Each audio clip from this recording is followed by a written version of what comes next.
자, 그런데 그 아간면의 의도인지는 모르겠지만 제가 봤을 때 이 욕망의 문제를 사실은 행복의 문제와도 연결을 지을 수 있다고 저는 생각합니다.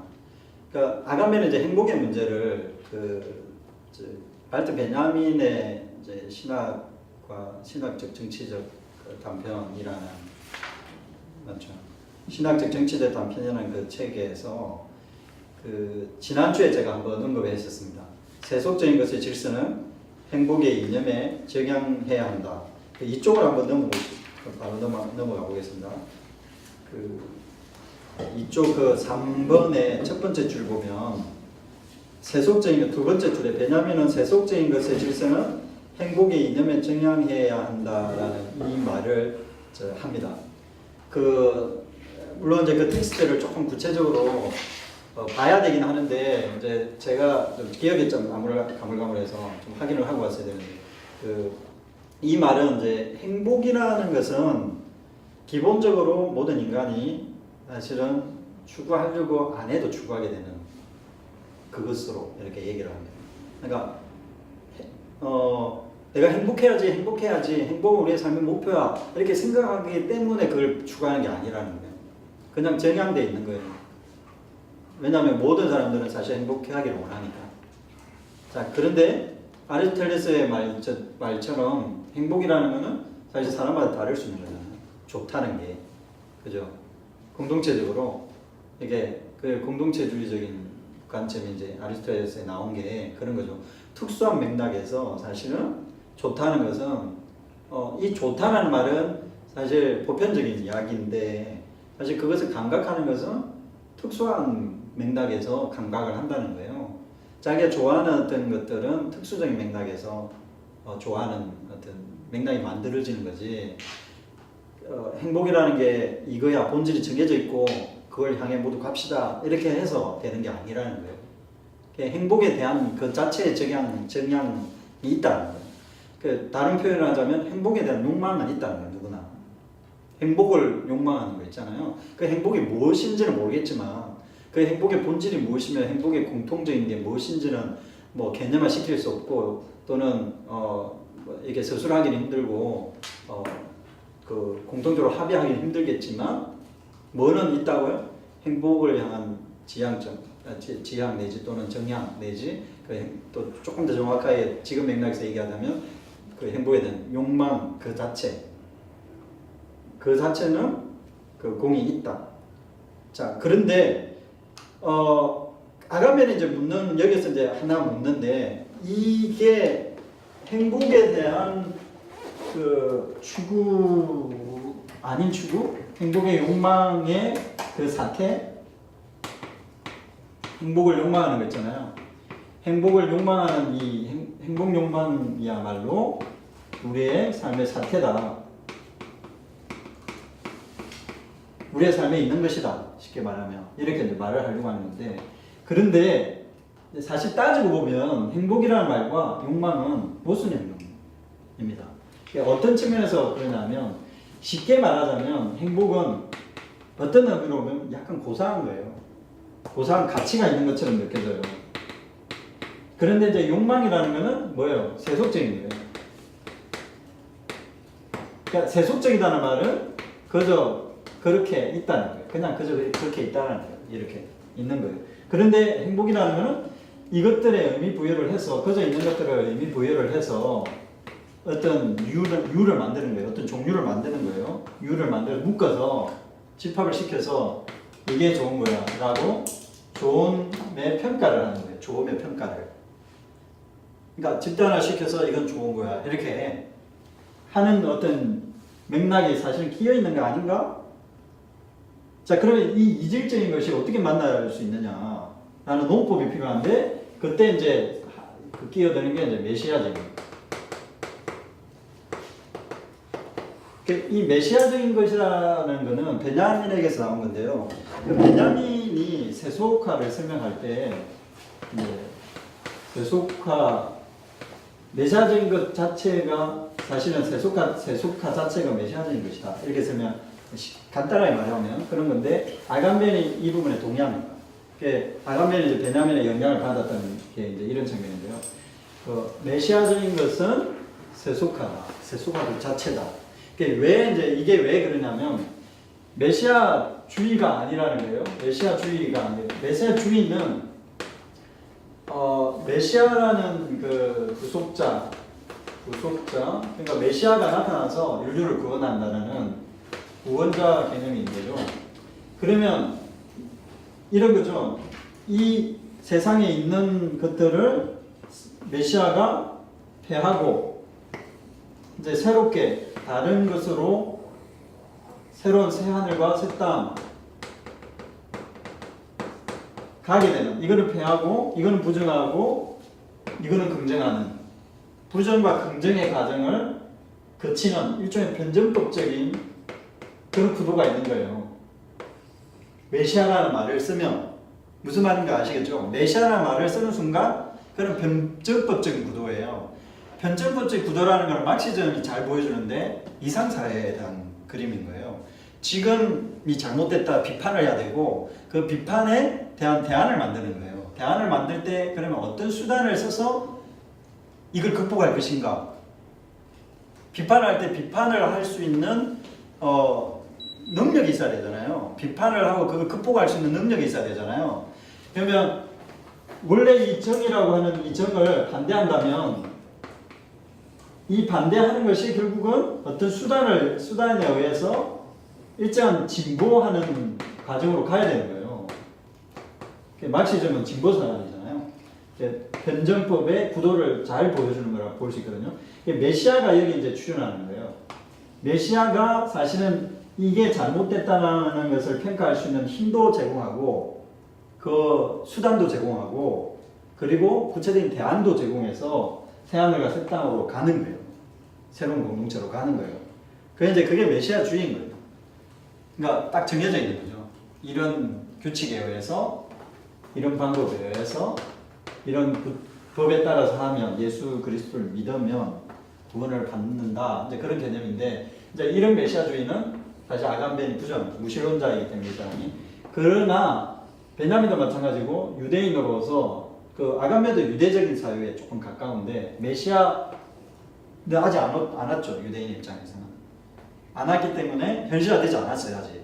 잠재태로 있는 거예요. 항상. 그게 유대 사유의 핵심이에요. 유대 사유가 가지고 있는 메시아주의라고 하는 데리다도 그 영향이 좀 많이 있고요. 계속 도래하는 거죠. 도래하는 거예요.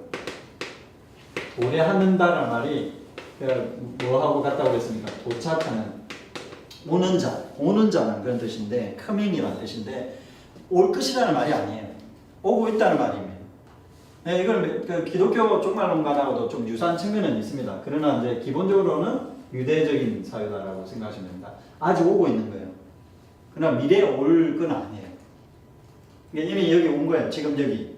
그러니까 메시아적인 것이라는 것은 이미 현실적으로 관통에 들어오는 건데 우리가 이거는 행복한 거야. 이런 공동체를 만들어야 돼. 그래야 우리는 행복할 수 있다라는 그 행복과 또는 개별적인 욕망의 어떤 그 결들 이 사이로 여기에 이 주제로 메시아적인 것이 끼어 들어온다면 어떻게 이제 끼어 들어오냐면 이 행복이 총체화되지 않는 거예요.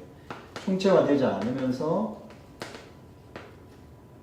공통적으로 만들어 버릴 수 있는 방법이 뭘까요? 이제 이게 핵심인 거예요. 그게 바로 세속화예요. 왜냐하면 초월적인 것을 제거해버리면 되는 거예요. 초월적인 것을 제거해버리면 이 땅이 답이다 이렇게 되는 거예요. 쉽게 말하면 답을 얘기하는 것은 정확한 표현은 아닙니다. 답이라고 앤서다 이런 말하는 건 정확한 답은 아닌데 그저 그렇게 있는 것을 긍정하는 거잖아요. 그저 그렇게 있는 것을 긍정하는 게 이제 세속화의 핵심이거든요.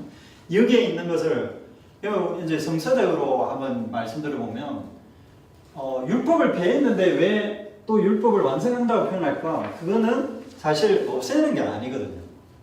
없애는 게 아니라 그 데리다의 표현을 하면 탈구라고 할 수 있습니다. 탈구.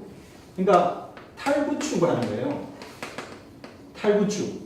이것도 아간벤이 쓰지는 않지만 좀 비슷한 개념을 가지고 있는 건데 데리다와는 다르지만 그러니까 기존에 있는 그 개념을 붕괴를 해체를 합니다.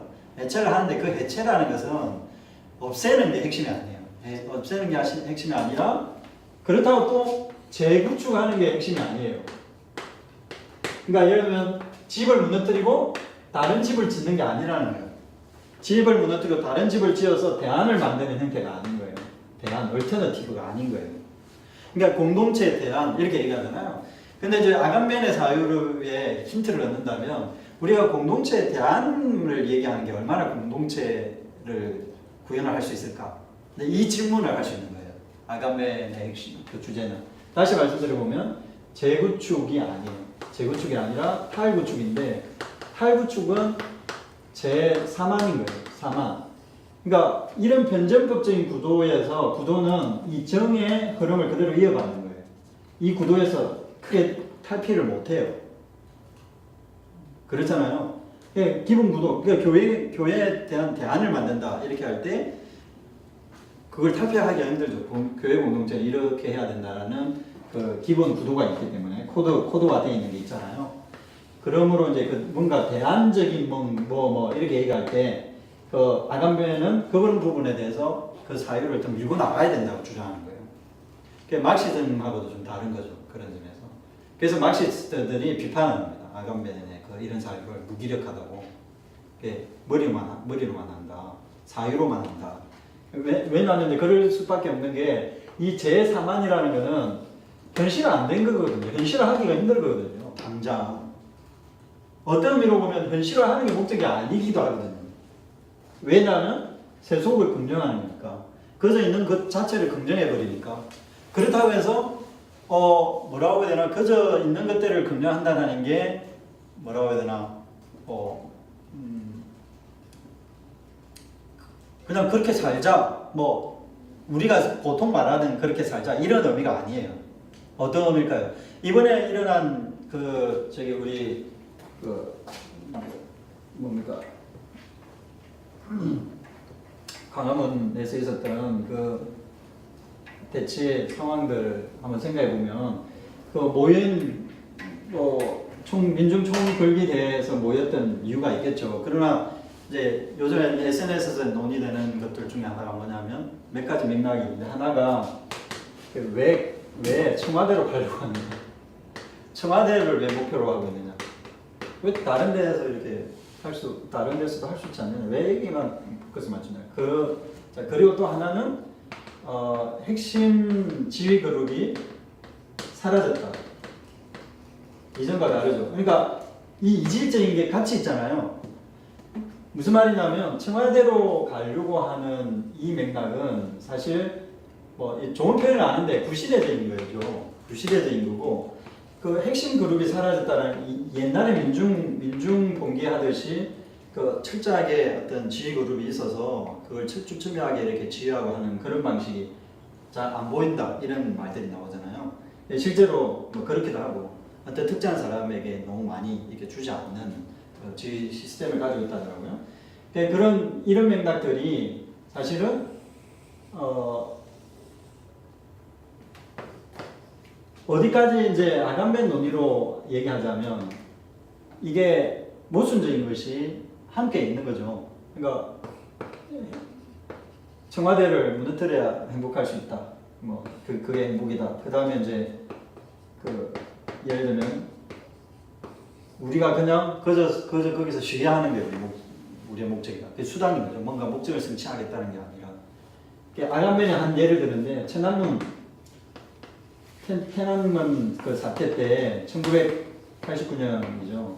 그때 이제 이 예를 들면 정확한 해석은 아니에요. 그러나 이제 아간벤의 해석입니다. 어떤 해석이냐면 천안문 사태 때 중국 사람들이 그에 천안문에 모여서 시위를 할 때 국가를 붕괴시키기 위해서라든지 아니면 특정한 뭔가 목적을 위해서 가지고 모이지 않았다고 이 사람이 아간벤이 해석합니다.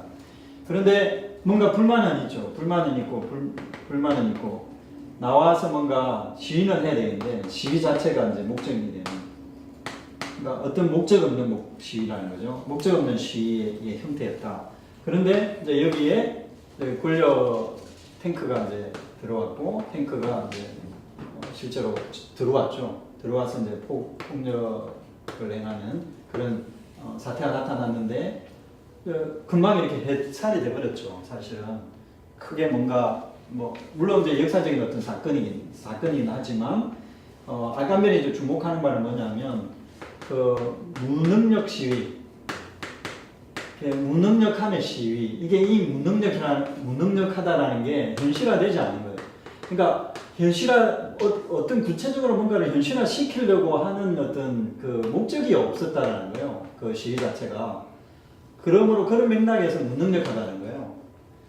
무능력하다는 거는 이게 이제 가능성으로만 남아 있는 거예요. 이게 어디로 갈지 모르지만 시위는 하는, 그저 그렇게 하고 있는 게 수단인 거죠. 수단 자체로 그냥 머물러 있는. 그래서 목적과 수단을 비교를 해서 수단은 목적에 사용되는 거다. 이렇게 보는 시각을 사실은 무너뜨리는 구도가 여기 있는 거예요. 그러니까 변정법적 구도가 사실 들어가 있지만 이 변정법을 묘하게 뒤집는 형태인 거예요. 묘하게 뒤집어서 결을 만들어버리는 거예요. 그 변정법에서 그 다양한 결을 그냥 욕망의 다양한 측면들을 결을 만들어서 이제 분할을 만드는 거예요. 그 지금 몇 분입니까? 9시. 네. 한 예를 좀 더 들어볼게요.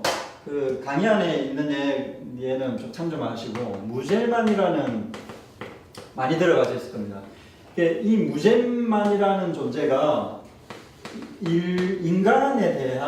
인간이라는 그 종체적인 그 정체성 있잖아요. 종체적인 또는 인류라는 그 정체성에 대해서 사실은 그 비판하는 한 예로 아간벤이 제시합니다. 그 아우슈비츠에서 죽었던 사람들을 유대인이다 하고 종체화할 수 있는가 하는 질문인데요. 그래서 이 사유가 왜 중요하냐면 유대인이라고 하는 순간 뭐가 들어가죠? 민족주의가 들어가는 거예요. 또는 유대인이라는 소수자 내지 이제 그 권력자와 다른 억압자라는 구조. 이거는 이제 우리가 흔히 잘 아는 구도죠. 이게 틀렸다는 말이 아니에요. 아간벤이 그 예를 들면 여기 이제 주권자와 벌거벗은 생명이라고 하는 베어 라이프 있잖아요. 많이 들어보셨죠? 호모스케일인데 이게 호모스케일. 이 논의가 사실은 들어가 있습니다. 그러니까 주권자와 호모스케일 이 관계를 통해서 그 공동체에 대한 이야기, 꼭 공동체는 아니지만 그 우리의 삶의 어떤 결들을 이렇게 설명해 보려고 하는 그 논법이라고 볼 수 있습니다. 다시 돌아와서 무젤만이 아우슈비츠에 있었던 죽지 못해 사는 그 피저비 뭐라 합니까? 하여튼 죽을 뼈만 남아 있는, 네, 얼굴 표정도 없고 좀비 같은 그 사진 남아 있잖아요. 실제로 유대인들 중 그게 아우슈비츠에 수감돼 있었던 수감자들 중에 무젤만 같은 존재가 있었는데 이게 좀비 같은 존재예요. 죽은 건 아닌데 살아 있는데 살 의욕도 없고 멍하게 눈에 초점도 흐렸고 목적이 없는 거예요. 살아 있는데 움직이기는 하는데 방향이 없어요. 그러므로 이제 이런 존재를 인간이라고 할 수 있는가라는 물음이 이제 들어갈 수 있는데 이제 이 부분을 이제 좀 얘기를 합니다. 이 무젤만은 어떤 특성을 가지고 있느냐면 일단은 생명을 가지고 있습니다. 그런데 이 생명을 가지고 있는데 정치적인 생명 또는 사회적인 생명이 없어요. 왜냐하면 관계 형성을 하지 못하니까 그냥 떠돌아다니는 거예요. 이렇게 그 안에서 그냥 일정한 그 감옥이라는 그 테두리 안에 있긴 한데 밥을 먹어야 하는지 밥을 먹는 시간인지 잠자는 시간이 모르고 잠자는 시간도 일어나서 돌아다니고 밥 먹는데 돌아다니고 맞아도 아픈지 모르고 배고픈데 배고픈지 모르고 그렇게 하는 거예요. 정체성이 이 정치적이고 사회적인 관계적 그 공동체성을 가지지 못한 존재인 거예요. 자, 그러면 이런 인간을 인간이라 할 수 있는가? 이제 물으는 거죠. 인간인가? 이제 동물인가? 쉽게 말하자면, 근데 이제 보통 이제 유대인 건강한, 그 안에서 건강한 유대인과 사실 많이 다르다는 거예요. 이것이 인간인가라는 책을 쓴 프레모 레비, 그 가라앉은 자와 구조된 자라는 책도 번역되어 나와 있죠. 이제 그분이 이제 그 아우슈비츠에 수감되어 있다가 나와서 경험했던 증언을 했잖아요. 증언을 한 게 이제 쓴 책인데 소설적인 형태로 쓴 책들인데, 근데 거기에서 했던 게 이제 이런 무절만에 대한 이야기가 나옵니다. 그런 맥락도 있고 폴란드인 있죠. 이건 이제 생물학적으로 이런 존재뿐만 아니라 그 아우슈비츠에 수용되어 있었던 사람들 중에는 폴란드인들도 많았던 걸로 알려져 있죠. 그런데 이제 다 유대인으로 총체가 돼 있잖아요. 예, 폴란드인이라는 사람이 있었고, 또 유대인이면서 무슬림인 사람도 있었답니다. 그러니까 유대인 하면 아우슈비츠에 수용되어 있는 유대인 하면 유대교인이라고 생각하는 경향이 있는데, 무슬림인이었던 사람도 있었다는 거예요. 유대인이면서. 자, 그런 사람들을 이제 가리켜서 아간벤이 무젤만으로 말을 합니다. 무젤만. 이게 무슨 말이, 기획이 뭡니까? 나누는 거죠. 나누는 거죠, 이렇게. 그러니까, 동일화되지 않는 인간이라고 해서 우리가 동일하게 우리가 생각하는 인간상, 내지 이제 그런 것을 상정하기 힘들다라는 거죠. 그러니까 인류 이렇게 하면 인류, 또는 인권 하면 인권, 인민 하면 인민, 국민 하면 국민, 시민 하면 시민, 이런 것을 이렇게 대입을 우리가 쉽게 하는데, 그런 용어들이 다 사실은 분할할 수 있는 용어라는 거예요. 그 인민만 해도 대문자 인민과 소문자 인민이 있다는 거예요.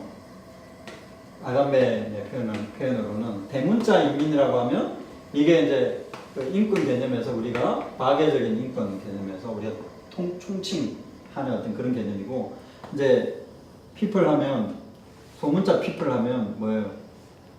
이렇게 총체화할 수 없는 인민의 결들이 있다는 거예요. 근데 재미있는 거는 이 people이나 인민이라는 거는 그것 자체가 사실 복수인, S를 안 붙이잖아요.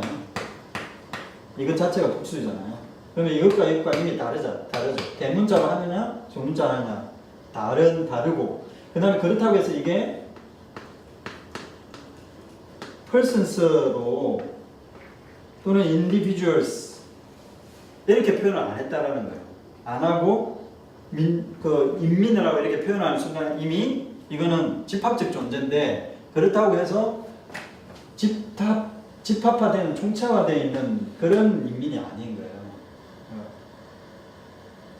그런 인민에 대해서 얘기를 할 수 있어야 행복을 사유할 수 있다 하는 게 이제 핵심인 거예요. 무슨 말이냐면, 이런 인민은 대의를 위해서 무조건 자기를 희생을 해야 되는 거예요. 자본주의 극복하기 위해서 이제 프롤레타리아 계급을 불러와야 되는 거예요. 근데 그런 사회에 대해서 조금 다른 결을 내는 거예요. 알겠죠? 아간벤이. 그런 결만 있는 게 아니라 사실은 소시민적 결이 있다. 이게 좀 논쟁거리긴 합니다. 아간벤이 좀 비판받는 측면이기도 하고, 그 소시민적 측면이 있는데, 이게 이제 뭐냐 하는 건데요. 이쪽에 제일 마지막 단락 한번 읽어볼게요. 이쪽에 제일 마지막 아간벤은 행복한 삶이 존재 윤리가 소시민적 계급이 생명 정치의 꿈을 무효하면서 정체성의 정치를 종식시한 잠재성을 갖고 있다고 봅니다. 세계화의 소시민적 계급의 등장이야말로 디스토피아적 상황에서 임의적 실체가 출현하는 계기를 마련했다고 보는 것입니다. 사실 이것은 아간벤이 유토피아에 대해 갖고 있는 생각과도 관련이 있습니다. 아간벤은 유토피아를 전적으로 세속적인 삶으로서 만에 불가능한 세계라고 말하고 있기 때문입니다. 그러니까 이제 제가 메시아적인 것을 설명하다가 이제 여기까지 왔는데요. 이제 뭐냐면 메시아적인 것은 세속화된 거다. 그러면 세속화의 그 공동체적인 뭐 양태라고 해야 될까요? 양태라고 한다면 사실 인민입니다.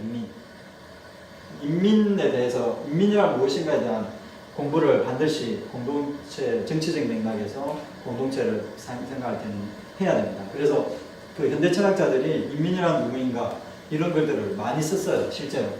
그거는 이제 뭐 오늘 논의할 내용은 아니니까 이 세속화라는 것은 결국 내가 특정한 계급, 분홍, 말하자면 플로레타리아 또는 자본가 계급 아니고 자본가 계급이냐, 플로레타리아 계급이냐, 또는 주인이냐, 종이냐, 뭐 이런 계급화하지 않을 수 있는 일종의 평등한 개념 있잖아요.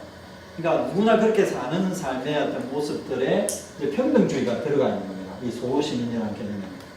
소시민 계급이라고 할 때는 평등인데 이 평등이 이념에 의해서 사유되는 그런 평등이 아니라 어떤 거라고요? 생명, 정치적 맥락에서 누구나 생명을 유지하는 게 있잖아요. 생명을 살아가는 어떤 그 유지의 측면이 강조되어 있는 거예요. 내가 그렇게 사는 거예요. 그렇게 사는 어떤 맥락들에 우리가 더 주목하자 하는 어떤 계획이라고 볼 수가 있겠습니다. 그런데 왜 이게 공동체 사회에서 중요하냐 하는 게 설명이 돼야 되겠죠. 저는 이런 부분에 조금 관심이 있는데요. 개인적으로 물론 저도 이제 막시즘 좋아하고 성서도 좋아하고 좋아합니다. 근데 이제 조금 더 우리가 이제 이런 대안적인 사유를 하는 대안적 사유를 내놓는 대안적 공동체에 대한 이야기를 하는 그룹들이 좀 고민을 해야 되는 지점이 하나 있다고 보는 게 뭐냐면 평등을 물질성에 기대어서 조금 더 사유해보는, 그러니까 이거는 이제 유물론과는 좀 다른, 유물론이라는 그 일종의 이념이 앞서서 이런 정신이 있어서 이 물질을 이렇게 보자 그런 개념 말고 그저 그렇게 있는 그 물질 있잖아요. 우리가 이렇게 살아갈 때 꽂히는 어떤 물질들 있잖아요. 우리의 삶에 연결해서 이제 그런 어떤 부분에 대해서 우리가 조금 관심을 많이 가져야 되는데, 그거는 예를 들어서 이런 거예요. 덕후 같은 거 들어보세요. 덕후.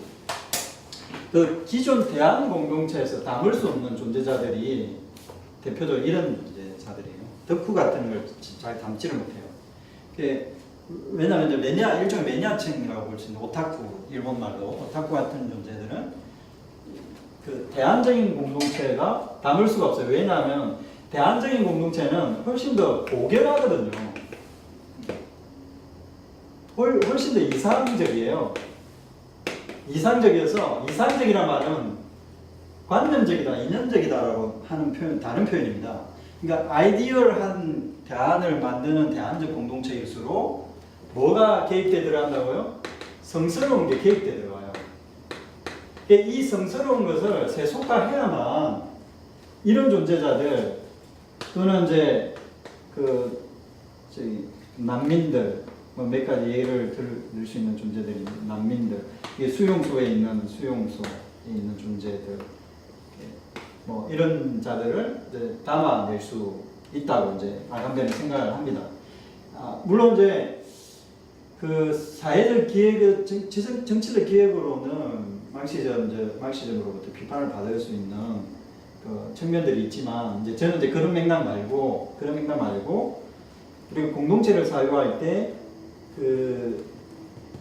이 대안이라는 것도 얼터너티브라는 것도 S가 붙어 있는 건데, 때로는 우리가 이 얼터너티브스를 유일한 대안 이렇게 생각하는 경향이 있지 않나. 왜 그럴까? 우리가 제시하는 공동체는 유일해야 된다. 이렇게 가야 된다고만 생각하는 어떤 그런 경향이 있는데 그럴 때 어떤 그 구도가 형성되냐. 이항 대립적 구도가 형성되기 때문입니다. 이항 대립. 그러니까 공동체를 사용할 때 항상 이항 대립적으로 이것이 잘못됐으니까 카운트 파트너 형태로 이렇게 가야 된다.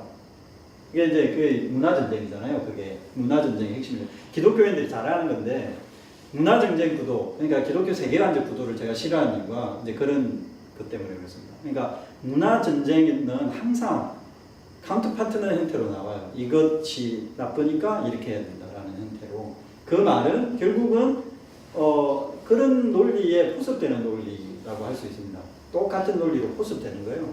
괴물과 싸우다가 괴물이 된다는 그런 말이 있듯이 이제 그런 논리하고 맥락이 맞닿아 있는데, 물론 이제 그런 논리들이 다 무용하다 이런 말을 제가 하는 게 아니라 다른 결을 사유해 볼 수 있지 않겠나.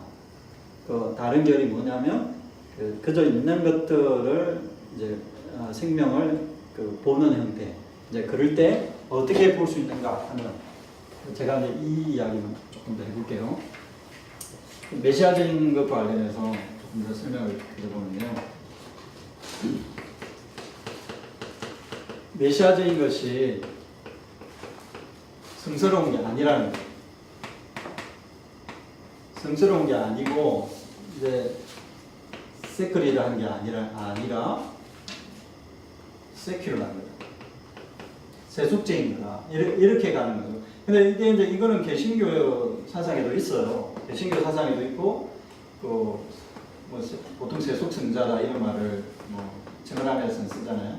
세속성자 이런 말 뭐 나쁘지는 않지만 딱히 또 좋은 표현은 또 아니라고 생각하는데, 하여튼 메시아적인 것은 성스러운 게 아닌데 메시아적인 것을 메시아주의 같은 그 구도는 항상 어디서든 만난다라는 게 아간의 관찰입니다.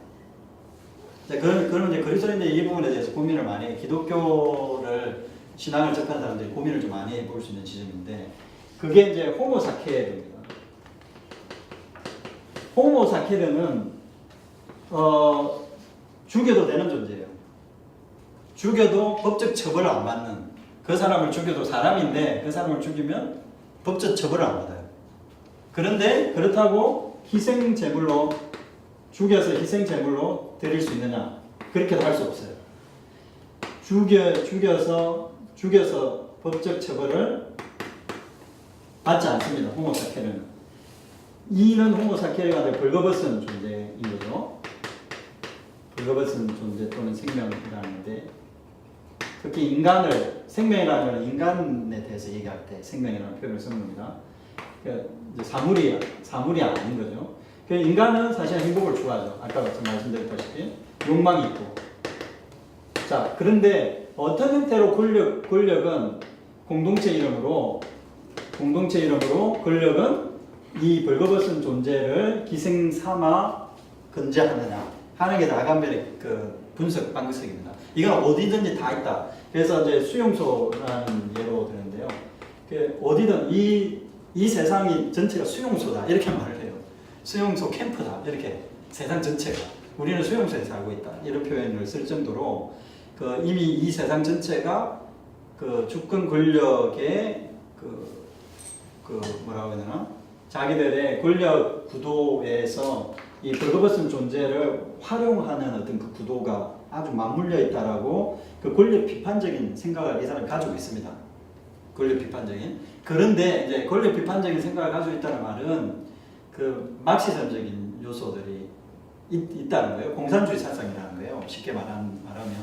그런데 카운트 파트너 형태로 대안을 만드는 형태가 아니라 어떤 형태로 가느냐면, 이게 주권 권력과 호모사케르는 어떤 의미로 보면 상보적이다 이렇게 보는 거예요. 상보적이라는 말은 동전의 양면처럼 존재한다는 거예요. 그러니까 이제 그림으로 제가 표현해 보면 이런 겁니다. 이게 공동체예요. 이거 공동체인데 공동체를 호령하는 존재가 주권자예요. 주권자는 공동체를 호령하려면 공동체 바깥에 있어야 됩니다. 그러나 떨어져 나가면 안 돼요. 이렇게 떨어져 나가면 공동체와 관련이 없기 때문에 붙어 있어야 돼요. 이게 머리죠. 머리 있잖아요. 그래서 주권자가 대표하는 거예요. 국가를, 이 단체를, 이 공동체를 대표하는 거예요. 그러므로 대표하기 때문에 발과 다리와 몸은 어떻게 해요? 이 주권자의 말을 따라야 되는 거예요. 자, 그런데 재밌는 거는 이 안에 있는 그 주권자가 이 공동체 바깥에 있으니까 외형적으로는 주권자가 배제되어 있어요. 외형적으로는. 그죠? 이게 이제 좀 어려운 표현을 제가 좀 써보겠습니다. 배제되어 있는데, 배제되어 있지만 사실은 배제되어 있는 게 아니죠. 실질적으로는. 공동체를 꾸려나가니까. 이제 이런 힘의 관계가 있다는 거예요. 힘의 관계. 자, 그런데 이 안에 있는 이 존재는 뭐냐면 호모사케르입니다. 호모사케르는 권력자와 기생에 같이 맞물려서 어떻게 하냐면 반드시 포함되어 있어야 돼요. 이 공동체에. 왜냐하면 이런 존재가 있어야만 보통 희생양처럼 지라르가 얘기하는 희생양처럼 이런 존재가 있어야만 폭력을 무마할 수 있기 때문입니다. 우리가 잘못하고 있는 그 원죄의식 있잖아요. 원죄의식으로부터 자유로울 수 있기 때문입니다. 그래 이런 미천한 존재들은 없어야 돼. 그래 이렇게까지 우리의 그 고결함을 희생할 수, 고결함을 떨어뜨릴 수는 없어 하는 표본으로 사는 거죠. 생명은 있는데 아까 무젤만 같은 게 있잖아요. 무젤만이 그 수용소 안에서는 어떻게 비치겠습니까? 어떤 의미로 보면 그 수용소에 갇혀있는 유대인에게는 희망을 주는 요소로 작용할 수 있었을 겁니다. 무슨 저 애들하고는 달라 우리는 이렇게 생각하는 요소로 작용할 수 있었던 거죠. 근데 따지고 보면 공동체 안에 있는 거죠. 안에 수용소라는 그 아우슈비츠 안에 있는 거죠. 그러므로 무젤만을 그냥 뒀던 이유는 무젤만 그 수용소에서 빼내지 않고 그 독일 그 나치가 그대로 뒀던 이유는 그런 그 작용을 했던 거예요. 작동을 시키는 그런 공동체를 무마시키는 그 요소로 있었던 거죠. 그런데 이 무젤만은 어떻게 보면 이런 그 존재는 이미 배제되어 있죠. 바깥에 있다고 해도 틀린 말은 아니죠. 포함적 배제라고 그러는데 포함되어 있는 것 같은데 실질적으로 배제되어 있는 거고, 그런데 주권자는 말 반대죠. 주권자는 배제되어 있는 것 같은데 포함되어 있죠. 배제적 포함이라는 거죠. 그런데 따지고 보면 이 둘은 사실 유사하다고 할 수 있어요. 따지고 보면 배제적 포함, 포함적 배제는 상호적이에요. 배제 논리는 포함 논리가 없으면 배제 논리가 없어요. 그러므로 주권 권력과 그 벌거벗은 생명 이 권력은 이 제3한인 소시민 있잖아요. 그냥 소시민. 그러니까 권력과 직접적으로 투쟁하지 않는, 권력이 직접적으로 활용하지 않는 어떤 그 제3한의 가능성을 담고 있는 잠재성이라고 할 수 있습니다. 그런 이제 호모사케르도 이제 나중에 그렇게 가야 된다고 보는 거죠. 호모사케르, 그러니까 결국은 소시민도 호모사케르다 이렇게 갈 수 있어야 같이 해버려야, 또는 주권자도 호모사케르다 해버려야 진정 평등을 만들 수 있다는 게 사유 방식으로 이제 그렇게 밀어붙이는 거예요. 그게 급진적인 거죠. 상당히. 그러니까 다시 말씀드리면 이 주권자는 헐벗은 생명 또는 벌거벗은 생명이 없으면 주권자는 없기 때문에 이미 주권자는 벌거벗은 생명의 다른 이름이라고 할 수 있는 거예요. 벌거벗은 생명. 이제 그 말은 결국 이 주권자와 벌거벗은 생명에 대한 무화라고 할 수 있습니다. 무화. 쉽게 말하면 제가 하는 거예요. 아놈이에요. 아나키스트예요. 아나키스트. 무정부주의적인 거예요. 그러니까 이 베어 라이프를 없고 그냥 그저 삶을 회복하려면 어떻게 해야 되는 거냐, 이걸 없애요. 주권을 없애는 방식이 해야 되는 거예요. 그래서 이제 상당히 급진적인 사상이 들어가 있는 거고, 아나키스트, 공산주의는 공산주의인데 아나키스트적 공산주의라고 사실은 해석하는 사람이 있습니다. 아간면은 그런 부분에서 이제 무정부주의적인 사회가 들어가 있는 거고, 이게 정치적 맥락에서는 무정부주의적 아나키스트 공산주의도 뭐 다양한 결들이 있긴 하지만 이제 일단 그런 맥락에서 이해할 수 있고, 우리의 어떤 뭐 일반 공동체를 생각할 때도 이런 부분들을 좀 사유해 볼 수 있지 않겠나. 물론 그게 이제 구체적으로 어떻게 갈 수 있느냐 하는 거는 좀 다른